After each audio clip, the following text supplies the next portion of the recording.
Hello everyone, मेरा नाम है डॉक्टर कोमल सिंह चौहान और आज की वीडियो में जो टॉपिक हम कवर करने वाले हैं वो है कंजर्वेटिज्म, जिसे हिंदी में कहते हैं रूढ़िवाद। इसमें हम कवर करने वाले हैं कंजर्वेटिज्म के मीनिंग को, इसकी फीचर्स या core ideas, its advantages and disadvantages. तो स्ट्रेट अवे स्टार्ट करते हैं इसके मीनिंग से। कंजर्वेटिज्म या रूढ़िवाद एक ऐसी आइडियोलॉजी है जो ट्रेडिशंस को प्रिजर्व करने की बात करती है और इसका मानना है कि हमें ऐसे इंस्टीट्यूशंस, ट्रेडिशंस और वैल्यूज को जो कि समय समय से चलते आ रहे हैं उनको प्रिजर्व करने की जरूरत है, बजाय कि उन्हें चेंज करने के। तो जैसे ट्रेडिशंस चलते आ रहे हैं सोसाइटी में वैसे चलते रहने देने चाहिए। 2-3 एग्जाम्पल्स के थ्रू मैं आपको समझा देती हूँ। सबसे पहले तो इंस्टीट्यूशंस की बात कर लेते हैं। अगर एक सोसाइटी में मोनार्की चलती आ रही है तो कंजर्वेटिव्स उस मोनार्की को सपोर्ट करेंगे। वो यही चाहेंगे कि मोनार्की कंटिन्यू रहे, कोई प्रेसिडेंशियल या पार्लियामेंट्री फॉर्म ऑफ गवर्नमेंट ना आए। सेकेंडली, वो विमेन वोटिंग राइट्स के भी अगेंस्ट होंगे अगर उस सोसाइटी में पहले से ही विमेन के पास वोटिंग राइट्स नहीं है तो। Same is the case with the traditions. ये पुराने ट्रेडिशंस को कंटिन्यू करने की बात करते हैं, जैसे कि चाइना में एक सोशल और पॉलिटिकल ट्रेडिशन है टी सर्विंग सेरेमनी का, जिसमें जो बाहर से डेलीगेट्स आते हैं या इवन हेड ऑफ स्टेट्स आते हैं उन्हें टी सर्व की जाती है। और वैल्यूज का एग्जाम्पल हो गया जैसे कि अपने से बड़ों की रिस्पेक्ट करना। सो ये किसी भी प्रकार के रैपिड और रेडिकल चेंज के खिलाफ हैं, चाहे वो सोसाइटल चेंज हो या पॉलिटिकल चेंज, क्योंकि ये स्टेटस को सपोर्ट करते हैं, यथास्थिति को सपोर्ट करते हैं कि जैसा है वैसा रहने दो। प्रेजेंटली जो इंस्टीट्यूशंस चल रहे हैं, जो फॉर्म ऑफ गवर्नमेंट चल रही है, चाहे वो बुरी ही क्यों ना हो, उसे चलने दो। ये जमानों से चलते आ रहे रीति रिवाजों को, कस्टम्स को, इंस्टीट्यूशंस को, ट्रेडिशंस को सपोर्ट करता है, उनको वैल्यू देता है, क्योंकि कंजर्वेटिव्स का मानना है कि इससे सोसाइटी में यूनिटी आती है, एकता की भावना आती है और लोगों में एक सेंस ऑफ बिलोंगिंग आती है टुवर्ड्स द नेशन। तो ये नेशनल आइडेंटिटी के लिए भी जरूरी है। ये वैल्यूज, इंस्टीट्यूशंस और ट्रेडिशंस लोगों को यूनाइट करते हैं। और ये जो टर्म थी ये कॉइन की गई थी फ्रेंच थिंकर शाटोब्राइन द्वारा ईयर 1818 में अपने जर्नल लॉ कंजर्वेटोर में। वहीं अगर हम इसके टाइम पीरियड ऑफ इमर्जेंस की बात करें तो वो माना जाता है towards the late 18th and the early 19th century. हालांकि कुछ थिंकर्स ऐसे हैं जो 18th सेंचुरी से ही इसका इमर्जेंस मानते हैं, बट जो इसका मेन इमर्जेंस हुआ था that was after the French revolution. ये फ्रेंच रेवोल्यूशन के अगेंस्ट एज अ रिएक्शन आया था, क्योंकि उस रेवोल्यूशन के थ्रू सोसाइटी में फास्ट पॉलिटिकल और इकोनॉमिक चेंजेस लाने की कोशिश की गई थी, जिसके कंजर्वेटिज्म अगेंस्ट था। और इस आइडियोलॉजी से रिलेटेड जो इंपॉर्टेंट थिंकर्स हैं वो है एडमंड बर्क, माइकल ऑक्सशॉट और जोसेफ डे माइस। एडमंड बर्क को फादर ऑफ कंजर्वेटिज्म माना जाता है। क्यों? क्योंकि उन्होंने फ्रेंच रेवोल्यूशन को क्रिटिसाइज किया था। उनका मानना था कि फ्रेंच रेवोल्यूशन जो है वो सक्सेसफुल नहीं रहने वाला है, ultimately it will result in dictatorship, क्योंकि ये जो रेवोल्यूशन है वो ट्रेडिशंस के खिलाफ है और ऐसी रेवोल्यूशन सक्सेसफुल नहीं हो सकती है। और उनके इंपॉर्टेंट वर्क का नाम था reflections on the revolution in France. तो ये होता है कंजर्वेटिज्म का मीनिंग, जो कि ट्रेडिशंस को सपोर्ट करता है, स्टेटस को की बात करता है, रैपिड चेंजेस के अगेंस्ट होता है। ये मानता है कि हमें सोसाइटी में जल्दी जल्दी बदलाव लाने की जरूरत ही नहीं है, बल्कि ट्रेडिशंस तो यूजफुल होते हैं। सो कंजर्वेटिज्म को समझ लेने के बाद आइए जान लेते हैं इसके फीचर्स या कोर आइडियाज को। इसका मेन आइडिया तो यही है दैट ये ट्रेडिशंस पर एम्फसाइज करता है, क्योंकि कंजर्वेटिव्स मानते हैं कि ट्रेडिशंस एक सोर्स ऑफ स्टेबिलिटी होते हैं, क्योंकि ये ऐसे कस्टम्स, वैल्यूज, प्रैक्टिसेस और इंस्टीट्यूशंस होते हैं जो कि लोग समय से फॉलो करते आ रहे हैं, विच मीन्स कि ये यूजफुल हैं। और इसीलिए इन्हें एक जनरेशन से दूसरी जनरेशन में पास ऑन किया गया है। दैट्स वाई ये समाज में स्टेबिलिटी लाते हैं और इनको प्रिजर्व करने की जरूरत है, स्टेटस को मेंटेन करने की जरूरत है, यथास्थिति बनाए रखने की जरूरत है, ताकि जो प्रेजेंट जनरेशन है और जो फ्यूचर जनरेशन है उसका भला हो सके। और एक और रीजन भी है कि क्यों ये ट्रेडिशन को सपोर्ट करते हैं। इनका मानना है कि ट्रेडिशंस लोगों को एक सेंस ऑफ बिलोंगिंग प्रोवाइड करते हैं, उनमें एक कम्युनिटी फीलिंग डेवलप करते हैं, जो कि देश को यूनाइट करने में और सोसाइटी को यूनाइट करने में एक इंपॉर्टेंट रोल प्ले करते हैं। क्योंकि लोग जब एक जैसी वैल्यूज में बिलीव करेंगे, सेम प्रैक्टिसेस फॉलो करेंगे, उन्हीं इंस्टीट्यूशंस को सपोर्ट करेंगे, तो भाईचारा की भावना तो आएगी ना, ब्रदरहुड की भावना तो डेवलप होगी। ऑल्सो वो इंडिविजुअल प्राइड लेगा अपने कल्चर, सोसाइटी और नेशन में। इसीलिए कंजर्वेटिव्स एम्फसाइज करते हैं ट्रेडिशंस पर। Like for example, as Indians we feel proud of our traditions, और इससे हमारे मन में अपने देश के लिए, कल्चर और सोसाइटी के लिए एक सेंस ऑफ बिलोंगिंग क्रिएट होती है। Next important feature is human imperfection. Conservatives ये मानते हैं कि ह्यूमन बीइंग जो होते हैं वो इम्परफेक्ट होते हैं, वो आत्मनिर्भर नहीं होते हैं, सेल्फ रिलायंट नहीं होते हैं जैसा कि लिबरलिज्म मानता है, बल्कि वो डिपेंडेंट क्रिएचर्स होते हैं। हम ह्यूमन बीइंग्स को हर समय सिक्योरिटी चाहिए होती है, we want to be safe, और एक प्रॉपर ऑर्डर ही वो इंश्योर करता है। और प्रॉपर ऑर्डर कैसे आता है? Through strict laws. Government strict laws बनाती है। इनफैक्ट जो क्रिमिनल लॉज होते हैं वो भी बहुत स्ट्रिक्ट होते हैं ताकि कोई क्राइम करने से बचे, जैसे कि ये कैपिटल पनिशमेंट को भी सपोर्ट करते हैं और लॉन्ग प्रिजन सेंटेंसेस होने चाहिए।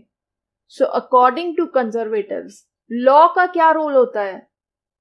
लॉ का रोल सिर्फ यही नहीं होता है कि वो लोगों को लिबर्टी प्रोवाइड करे, बल्कि एक प्रॉपर ऑर्डर सोसाइटी में मेंटेन रखे, तो पुलिस भी एफिशिएंटली काम करे, क्रिमिनल जस्टिस भी स्ट्रिक्ट हो। वहीं अगर हम फ्रीडम की बात करें तो किस प्रकार की फ्रीडम को कंजर्वेटिव सपोर्ट करते हैं? ये नेगेटिव फ्रीडम के तो अगेंस्ट हैं, जिसका मतलब क्या होता है? टू बी लेफ्ट अलोन, इंसान जो करना चाहे वो करे, स्टेट किसी भी प्रकार से इंटरफेरेंस नहीं करेगी, उसके ये अगेंस्ट है। कंजर्वेटिव्स के लिए फ्रीडम का मतलब होता है डूइंग वंस ड्यूटी, अपनी ड्यूटी करना, ये फ्रीडम है। सो फॉर एग्जाम्पल, अगर एक पेरेंट अपने बच्चों को ये समझा रहे हैं कि आपको बिहेव कैसे करना है, तो वो उसकी फ्रीडम को रिस्ट्रिक्ट नहीं कर रहे हैं, लिमिट नहीं कर रहे हैं, बल्कि उसको उसकी ड्यूटी समझा रहे हैं ताकि उसका डेवलपमेंट हो सके, उसे ये पता चल सके कि उसे सोसाइटी में कैसे बिहेव करना है। यही मतलब होता है फ्रीडम का कंजर्वेटिव्स के लिए। ये ऑर्गेनिक सोसाइटी को भी सपोर्ट करते हैं। इनका मानना है कि सोसाइटी जो है वो एक ऑर्गेनिज्म की तरह है, एक लिविंग बीइंग की तरह है। जैसे एक लिविंग बीइंग के डिफरेंट डिफरेंट पार्ट्स होते हैं, ब्रेन होता है, हार्ट होता है, लंग्स होते हैं, लिवर होते हैं, ऐसे ही सोसाइटी के भी अलग अलग पार्ट्स हैं, यानी कि इंडिविजुअल्स, ह्यूमन बीइंग्स, और वो आपस में कोऑपरेट करते हैं सोसाइटी को चलाने के लिए। तो सोसाइटी एक ऑर्गेनिक सोसाइटी है और इंडिविजुअल की कोई एग्जिस्टेंस नहीं है आउटसाइड सोसाइटी। इंडिविजुअल को सोसाइटी से अलग नहीं किया जा सकता। सोसाइटी में जो अलग अलग ग्रुप्स एग्जिस्ट करते हैं वो इंडिविजुअल की डेवलपमेंट में उसे हेल्प करते हैं, चाहे वो फैमिली हो या फ्रेंड्स का उसका ग्रुप हो या उसके कलीग्स हो। तो सोसाइटी के बाहर इंडिविजुअल की कोई एग्जिस्टेंस नहीं है। Another very important feature is that conservatives hierarchy को सपोर्ट करते हैं। अनार्किस्ट इसके अगेंस्ट थे, लेकिन ये इसे सपोर्ट करते हैं। हायरार्की को ये नेचुरल मानते हैं, विच मीन्स कि अथॉरिटी के आधार पर जो ग्रेडेशंस होते हैं, जो रैंकिंग होती है, वो बिल्कुल नेचुरल है। कुछ लोग बने हैं रूल करने के लिए और कुछ लोग बने हैं रूल होने के लिए। कुछ गरीब है, कोई अमीर है, कोई इंटेलिजेंट है तो कोई फूलिश है। तो ये जो हायरार्की है ये बिल्कुल नेचुरल है। तो सोशल इक्वालिटी को वो रिजेक्ट कर देते हैं कि सब इंसान बराबर हो जाएं, सोसाइटी में एक इक्विटेबल डिस्ट्रीब्यूशन हो, जिससे कोई ना ज्यादा गरीब रहे ना ज्यादा अमीर। उस व्यू पॉइंट के ये खिलाफ हैं, क्योंकि ये मानते हैं कि इनइक्वालिटी तो नेचुरल है, हायरार्की भी नेचुरल है, और यही जो इनइक्वालिटी है, जो नेचुरल इनइक्वालिटी है अमंग द इंडिविजुअल्स, ये एक अनअवॉइडेबल फीचर है, इसको अवॉइड नहीं किया जा सकता सोसाइटी में। कुछ लोगों के पास टैलेंट और स्किल्स होता है, कुछ के पास नहीं होता है। We can't do anything about it. तो सोशल इक्वालिटी को भी वो रिजेक्ट कर देते हैं और नेचुरल इनइक्वालिटी को भी वो एक्सेप्ट करते हैं। इक्वालिटी वाली मेरी वीडियो अगर देखी हो तो ये बात समझने में आपको कोई दिक्कत नहीं आने वाली है। देन ये अथॉरिटी पर भी स्ट्रेस देते हैं, in complete contrast to what? Anarchism. Anarchism किसके अगेंस्ट था? Against authority. कंजर्वेटिव्स तो ये मानते हैं कि अथॉरिटी भी सोसाइटी की तरह नेचुरल ही है और नेचुरल तरीके से ये डेवलप हुई है, ये किसी कॉन्ट्रैक्ट की वजह से नहीं मर्ज हुई है जैसा लिबरल्स मानते हैं। इसका आधार तो सोसाइटी का नेचर ही है, सोसाइटी से ही ये निकल कर आती है और सभी सोशल इंस्टीट्यूशंस में से फॉलो किया जाता है। एंड अथॉरिटी किस प्रकार की होती है? It's always from above and not from below, which means कि ये टॉप टू बॉटम होती है, not from the bottom. Students teacher की अथॉरिटी को एक्सेप्ट करें, घर में बच्चे अपने पेरेंट्स की अथॉरिटी को एक्सेप्ट करें, ये एब्सोल्यूट है और इसे क्वेश्चन नहीं किया जा सकता है। और ये बेनिफिशियल भी है, इसके बहुत फायदे हैं, क्योंकि इससे लोगों को पता चलता है कि कहाँ वो स्टैंड करते हैं और उनसे क्या एक्सपेक्टेशंस हैं। सो बच्चों को ये पता चल जाएगा कि वो कहाँ स्टैंड करते हैं। उन्हें अपने बड़ों का आदर करना है, चाहे वो टीचर्स हों चाहे उनके पेरेंट्स। पॉलिटिकली अगर हम बात करें तो जनता से एक्सपेक्ट क्या किया जाएगा कि गवर्नमेंट की अथॉरिटी को एक्सेप्ट किया जाए, जिस भी प्रकार की गवर्नमेंट है, चाहे वो डिक्टेटोरियल ही क्यों ना हो, क्योंकि अथॉरिटी नेचुरल है, नेसेसरी है, बेनिफिशियल है, लोगों को इसे फॉलो करना ही करना चाहिए। ये लीडरशिप और डिसिप्लिन पर भी एम्फेसाइज करते हैं। कंजर्वेटिव्स मानते हैं कि लीडरशिप बहुत इंपॉर्टेंट होती है सोसाइटी में, क्योंकि ये लोगों को एक डायरेक्शन प्रोवाइड करती है, और जो लीडर होता है वो दूसरे लोगों को इंस्पायर करता है, क्योंकि उसमें ऐसी क्वालिटीज होती हैं, चाहे उसकी प्रभावशाली पर्सनैलिटी हो या बोलने का तरीका, लोग उससे इन्फ्लुएंस होते हैं। और एक लीडर ही है जो लोगों को प्रॉपरली गाइड कर सकता है। तो हमें लीडर के प्रति रिस्पेक्ट दिखानी चाहिए। जो हमारी सरकार के हेड हैं उनकी अथॉरिटी को एक्सेप्ट करना चाहिए। और डिसिप्लिन का मतलब भी यही है कि अथॉरिटी के प्रति रिस्पेक्ट दिखाई जाए, और ये रिस्पेक्ट दिल से होनी चाहिए, विलिंगली होनी चाहिए, not forcefully. That is what discipline is. ये प्रॉपर्टी को भी सपोर्ट करते हैं, अनलाइक सम अनार्किस्ट्स और सोशलिस्ट्स। इनका मानना है private property is very useful, इसके काफी सारे एडवांटेजेस हैं, चाहे साइकोलॉजिकल हो या सोशल। सबसे पहले तो ये इंसानों को एक सिक्योरिटी प्रोवाइड करती है। मैंने पहले ही बताया था ह्यूमन बींग्स को लेकर ये क्या सोचते हैं कि ह्यूमन बींग्स जो हैं वो सिक्योरिटी चाहते हैं, और प्रॉपर्टी ही इन्हें वो सिक्योरिटी प्रोवाइड करती है। साथ ही साथ ये लॉ एंड ऑर्डर को मेंटेन करने में भी एक इंपॉर्टेंट रोल प्ले करती है। कैसे? जो खुद प्रॉपर्टी को ओन करते हैं, कंजर्वेटिव्स का मानना है कि ऐसे लोग दूसरों की प्रॉपर्टी को भी रिस्पेक्ट करेंगे, so they support property as well. Conservatives radical और रैपिड चेंज के अगेंस्ट होते हैं, उसको ये रेजिस्ट करते हैं, क्योंकि इनका मानना है इस प्रकार के रैडिकल चेंज से सोसाइटी में डिसऑर्डर आता है, इंस्टेबिलिटी आती है। इसलिए वो ग्रेजुअल एवोल्यूशन को सपोर्ट करते हैं। जो होना होगा समय के साथ साथ अपने आप होता रहेगा, जो चल रहा है उसको चलने दो, चेंज मत करो। और ये लिमिटेड गवर्नमेंट को भी सपोर्ट करते हैं। गवर्नमेंट लॉ एंड ऑर्डर को मेंटेन करने का काम करे, लेकिन यस, उस एरिया में गवर्नमेंट को एक बहुत स्ट्रॉन्ग रोल प्ले करना है। प्राइवेट स्फेयर में they support free markets. Open competition होना चाहिए सोसाइटी में, सरकार का इंटरफेरेंस नहीं होना चाहिए, अगर हो भी तो बहुत लिमिटेड हो। प्राइवेट इंडिविजुअल्स और एंटरप्राइजेस आपस में compete करें प्रोडक्शन और डिस्ट्रीब्यूशन के लिए, बिना किसी भी प्रकार के पब्लिक ओनरशिप के। सो गवर्नमेंट अपने स्फेयर में काम करे और प्राइवेट एंटरप्राइजेस अपने एरिया में। Next important feature is community and family.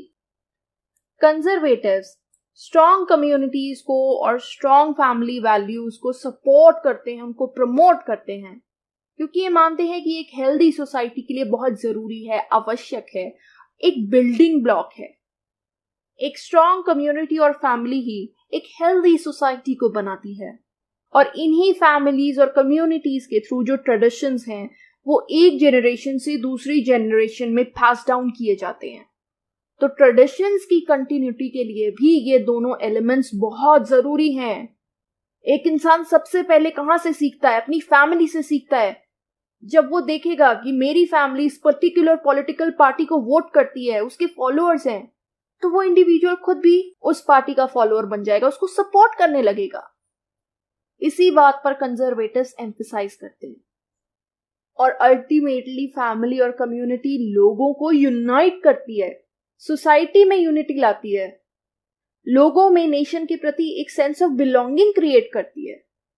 That's why they are very important. Nationalism की भी ये बात करते हैं। कंजर्वेटिव्स का मानना है कि हमें अपने देश के कल्चर, उसकी हिस्ट्री, उसकी आइडेंटिटी पर प्राउड फील करना चाहिए। हमें आइडेंटिफाई करना चाहिए अपने देश के कल्चर, हिस्ट्री, आइडेंटिटी और वैल्यूज के साथ, जो कि लोगों में एक सेंस ऑफ नेशनलिज्म क्रिएट करती है। And final but very important feature is paternalism. Paternalism का मतलब क्या है? कि सिर्फ वही लोग रूल करें या वही लोग गवर्न करें जिनमें ये कैपेबिलिटी है। हर किसी में ये कैपेबिलिटी या क्वालिटी नहीं होती है। तो ये जो आइडिया है ये कंजर्वेटिज्म को लिंक कर रहा है किससे? एलीट थ्योरी से। सो जिन लोगों में कैपेबिलिटी या क्षमता होती है रूल करने की, वही लोग रूल या गवर्न करें, चाहे वो बर्थ के बेसिस पर हो, सुप्रीम क्वालिटीज के बेसिस पर हो या वेल्थ के बेसिस पर। फॉर एग्जाम्पल, अगर आप ऐसी फैमिली से आते हैं जहां पर आपकी ओल्डर जनरेशंस, चाहे आपके फादर हो, ग्रैंडफादर हो या ग्रेट ग्रैंडफादर हो, वो गवर्न कर चुके हैं in the form of chief minister, prime minister और president, then you are entitled to rule as well. ऐसा मानना है कंजर्वेटिव्स का। तो ये होते हैं फीचर्स कंजर्वेटिज्म के। कंजर्वेटिज्म को समझ लेने के बाद जान लेते हैं इसके डिसएडवांटेजेस को। सबसे बड़ा जो इसका डिसएडवांटेज है वो यही कि इट इज अगेंस्ट चेंज। ये चेंज या बदलाव के खिलाफ है। ये स्टेटस को प्रेफर करता है, यथास्थिति बनाए रखने की बात करता है, जैसा है वैसा रहने दो। इवन अगर वो चेंज प्रोग्रेसिव भी हो तब भी ये उसके खिलाफ होता है। तो ये इसका एक डिसएडवांटेज है, क्योंकि ये प्रोग्रेस को हिंडर करता है, जिसकी वजह से कई बार हमें नए चैलेंजेस से डील करने में प्रॉब्लम आती है, because new challenges offer require new solutions. समय के साथ साथ बदलने की जरूरत होती है। अगर एक जमाने में विमेन के पास वोटिंग राइट नहीं था, डजंट मीन ये हमेशा के लिए बना रहेगा। Change is the law of nature. वहीं ये एक तरह से इनइक्वालिटी को भी सपोर्ट करता है। नेचुरल इनइक्वालिटी की तो ये बात करता ही करता है। ये मानता है कि कोई रूल करने के लिए बना है तो कोई रूल होने के लिए बना है। So this is another disadvantage कि ये इनइक्वालिटी को सपोर्ट करता है। Also not all traditions are helpful. कुछ ट्रेडिशंस में खामियां भी तो हो सकती हैं। सभी के सभी ट्रेडिशंस अच्छे थोड़ी ना हो सकते हैं या परफेक्ट हो सकते हैं। एक जमाने में तो स्लेवरी सिस्टम भी एक नॉर्मल कस्टम था, तो क्या वो यूजफुल था? क्या वो हेल्पफुल था? आज के कॉन्टेक्स्ट में तो बिल्कुल भी नहीं। तो इसलिए समय के साथ साथ कुछ ट्रेडिशंस ऐसे होते हैं, कुछ वैल्यूज ऐसी होती हैं जो कि डिस्क्रिमिनेटरी लगती हैं, इनइक्वालिटी पर आधारित लगती हैं, और समय के साथ साथ वो आउटडेटेड अपीयर होती हैं। वहीं साथ ही साथ ये डेमोक्रेसी और प्रॉस्पेरिटी के साथ इनकम्पैटिबल है। प्रोस्पेरिटी के साथ ये कैसे इनकम्पैटिबल है ये मैंने अभी आपको एक्सप्लेन किया ऊपर, क्योंकि ये स्टेटस को प्रमोट करता है और कई बार प्रोस्पेरिटी के लिए हमें चेंज लाने की जरूरत होती है, एक रैपिड चेंज जिसके ये अगेंस्ट है। वहीं डेमोक्रेसी बात करती है इक्वालिटी की, free and fair elections, representative government, सभी सिटीजन्स के लिए वोटिंग राइट्स। वहीं कंजर्वेटिज्म इन इक्वालिटी को सपोर्ट करता है। यहां पे आप वंस अगेन वोटिंग राइट्स वाला एग्जाम्पल बता सकते हैं कि डेमोक्रेसी तो यही चाहेगी, चाहे मेल्स हो या फीमेल्स, सभी के पास वोटिंग राइट हो। बट कंजर्वेटिव्स, अगर सोसाइटी में पहले से ही विमेन के पास वोटिंग राइट्स नहीं है तो वो इस डिसीजन के खिलाफ होंगी। देयरबाय वो इनइक्वालिटी को मेंटेन कर रही हैं। इसके अलावा ये लिमिटेड गवर्नमेंट को सपोर्ट करता है। अब जहां लिमिटेड गवर्नमेंट होगी वहां वो वेलफेयर से रिलेटेड काम नहीं कर पाएगी, यानी कि वेलफेयर स्टेट की तरह फंक्शन नहीं कर पाएगी, लोगों को बेसिक एसेंशियल्स नहीं प्रोवाइड करवा पाएगी, which includes essential public services जैसे कि free health care, education, housing facilities या social security benefits, which is another demerit of conservatism. लेकिन ऐसा नहीं है कि इसके एडवांटेजेस नहीं हैं। सबसे पहला एडवांटेज तो इसका यही है कि ये ट्रेडिशनल वैल्यूज को प्रमोट करता है, जैसे कि फैमिली वैल्यूज और रिलीजन, जो कि इंडिविजुअल को एक सेंस ऑफ बिलोंगिंग प्रोवाइड करता है। ये सोशल ऑर्डर और स्टेबिलिटी को भी प्रमोट करता है। इसका मानना है कि अगर हम यथास्थिति मेंटेन रखेंगे, ट्रेडिशनल नॉर्म्स और वैल्यूज को मेंटेन रखेंगे, उससे सोसाइटी में एक स्टेबिलिटी बनी रहेगी, किसी प्रकार का कोई सोशल डिस्ट्रप्शन नहीं होगा और समाज में एक सोशल ऑर्डर मेंटेन रहेगा, क्योंकि ऐसे में लोग नई वैल्यूज को लाने के लिए कोई रिवोल्ट नहीं करेंगे। ये सोशल कोहेजन या सोशल यूनिटी की भी बात करता है। इसका मानना है कि जब लोग सोसाइटी में एक जैसी ट्रेडिशनल वैल्यूज को फॉलो करेंगे, उससे एक शेयर्ड आइडेंटिटी क्रिएट हो जाएगी सोसाइटी में, जिससे कि सोसाइटी में सोशल यूनिटी बनी रहेगी।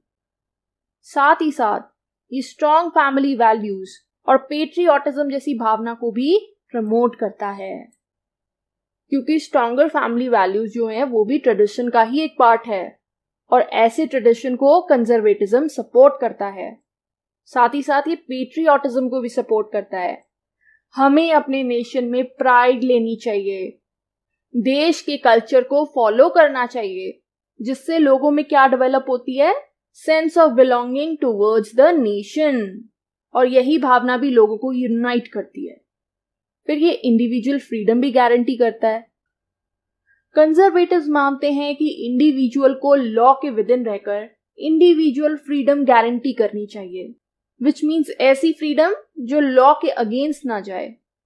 उनके पास इंडिविजुअल राइट्स हो, जैसे कि राइट टू प्रॉपर्टी, और सरकार भी लॉ के विद इन रहकर ही काम करे। सो लॉ गारंटी करता है इंडिविजुअल फ्रीडम को। तो ये थे कंजर्वेटिज्म के एडवांटेजेस, और ये था हमारा आज का टॉपिक, जिसमें हमने समझा कि रूढ़िवाद या कंजर्वेटिज्म क्या है, क्या इसके कोर आइडियाज हैं, एज वेल एज क्या इसके एडवांटेजेस और डिसएडवांटेजेस हैं। ये सपोर्ट करता है ट्रेडिशनल वैल्यूज को, ट्रेडिशनल इंस्टीट्यूशंस को, और किसी भी प्रकार के रैपिड चेंज या रेडिकल ट्रांसफॉर्मेशन के खिलाफ है। So hope you understood the topic.